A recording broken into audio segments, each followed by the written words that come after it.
ஜோதிட ஆர்வ நண்பா வணக்கம். காரைக்குடியிலிருந்து ஜோதிடர் ராம்ஜி பேசுகிறேன். நண்பர்களை 8-12ஆம் இடங்கள் சுபத்தன்மை அடைந்திருந்தால் அவர் வெளிநாட்டுக்கு செல்லும் யோகம் கிடைக்கும் என்று நாம் எல்லோரும் அறிந்தது.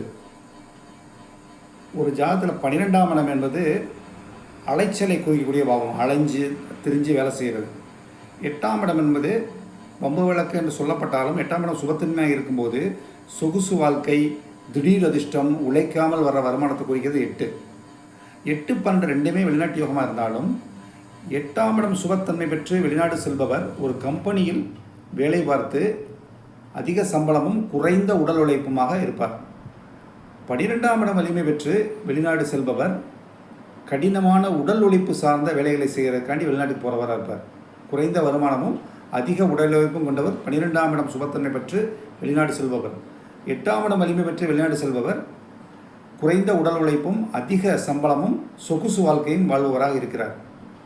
ஆக வெளிநாட்டு யோகம் 8-12 என்று இருந்தாலும் இதற்குள்ள ஒரு சின்ன வேறுபாடு இருக்கிறதை நம்ம அறியலாம்.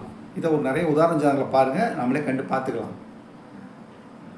மேலும் 8ஆம் இடத்து ரீதியாக வெளிநாடு செல்பவர்